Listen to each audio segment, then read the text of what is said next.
Hello दोस्तों, this is about me. We are going to discuss about Indian preamble. और आज हम Indian preamble के बारे में बात करेंगे। जो हमारा इंडियन प्रियम्बल है वो कॉन्स्टिट्यूशन के पहला पेज है, जिसके बारे में हम लोगों ने एनसीईआरटी में के बुक में शुरुआत के पेजेज में पढ़ा होगा कि एक ऐसे पेज लिखा होता है उसमें। तो सेम यही वर्ड टू वर्ड अपना इंडियन कॉन्स्टिट्यूशन का भी है, हमारे भारतीय संविधान का भी है, जो कि सेम वर्ड टू वर्ड होता है।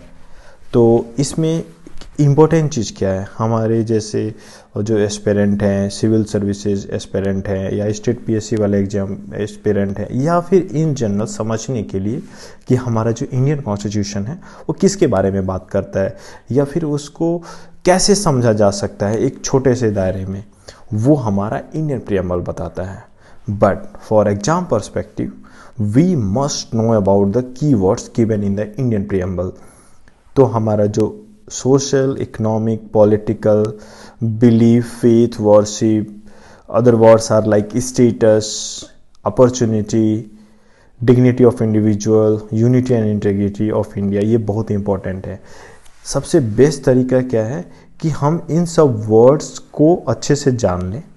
दूसरा बेस्ट तरीका क्या है कि हम इन सब चीज़ को पूरा एकदम रट लें, मेमोराइज कर। We should memorize it, you can memorize it and you can utilize it when you are explaining the various things, whether you are in a stage of mains, pre or interview. You can easily you can understand it, what is the meaning and what is the purpose and what are the things.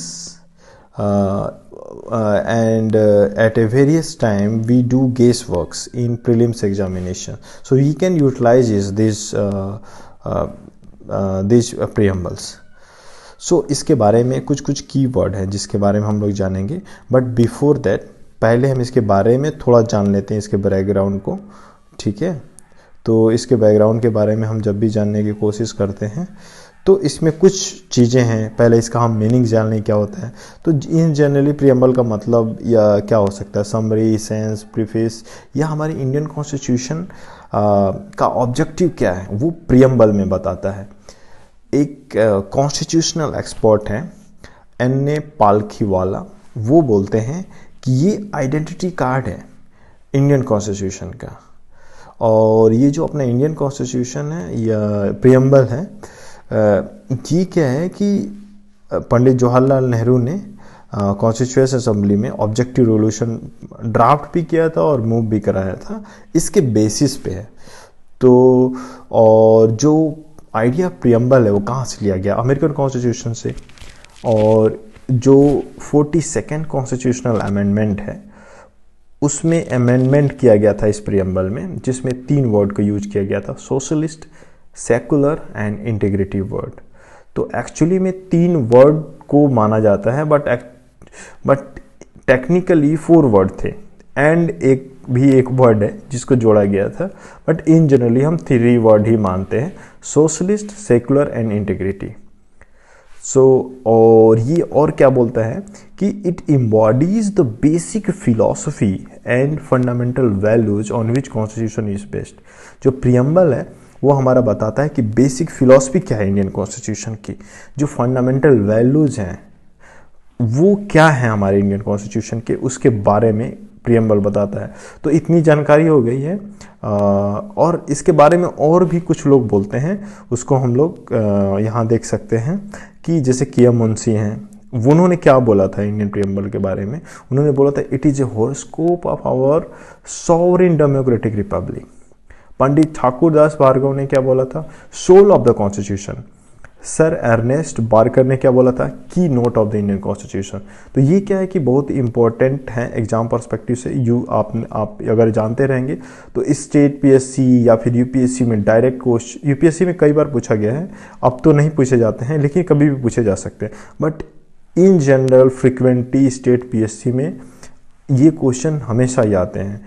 ये line दे देगा और पूछ देगा आपसे कि इसको किसने बोला था, ठीक है, या फिर नाम दे के पूछ देगा कि इन्होंने प्रियम्बल के बारे में क्या बोला था। तो आप इस चीज़ पे फोकस कर सकते हैं। या फिर इसको स्क्रीनशॉट लेके इसका स्क्रीनशॉट लेके आप इसको यूटिलाइज भी कर सकते हैं। और हाँ, इसमें हम लोग बात कर रहे थे कीवर्ड्स का, प्रियम्बल में क्या इसका इम्पोर्टेंस है। इसका सबसे ज़्यादा इम्पोर्टेंस है कि इनका मीनिंग जानना और डेफिनेशन जानना, क्योंकि इन पे हमेशा क्वेश्चंस आए रहते हैं और हमेशा ये डिस्कशन के पार्ट रहते हैं।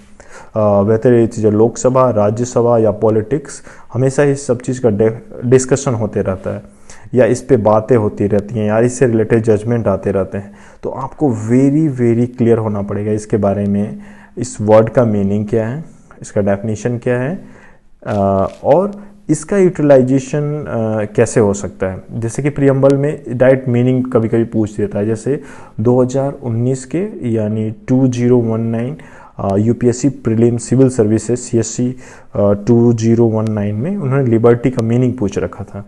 तो वैसे ही 3-4 वर्ड हैं इस 9 वर्ड में जो कि बहुत ज़्यादा फ्रिक्वेंट है। जैसे सेकुलर वर्ड हो गया, जस्टिस हो गया, इक्वालिटी हो गया, लिबर्टी हो गया या डेमोक्रेटिक हो गया। इस वर्ड हमेशा फ्रिक्वेंटली न्यूज में रहते हैं और इस पर क्वेश्चन भी बनते हैं, आगे भी बनते रहेंगे।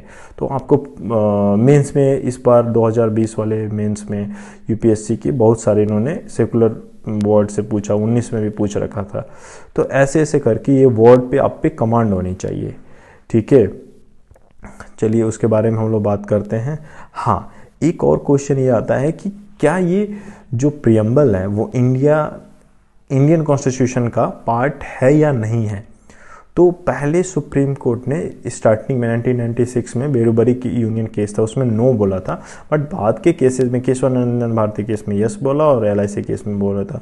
फाइनली उसने कंक्लूड किया LIC वाले में, बोला कि yes it is final, it is A integral part of the Indian constitution. हम बात करते हैं अमेंडेबिलिटी की कि हम इसको अमेंड कर सकते हैं या नहीं कर सकते हैं, और कर सकते हैं तो कितना कर सकते हैं। तो yes of course we can amend the Indian Constitution, but it should not hamper the basic structure of the Constitution. Basic structure आपको पता ही होगा कि केशवानंद भारती में अपना जो हाईएस्ट कोर्ट है उसने इस चीज़ को, कॉन्सेप्ट को, डॉक्ट्रिन को इस्टेब्लिश किया था और ये टाइम टू टाइम बताता रहता है what are the basic structure of the constitution. So thank you very much for this session and आपको जो कुछ भी जानना है या फिर किसी चीज़ में डाउट है तो आप प्लीज़ कमेंट करके बताइए।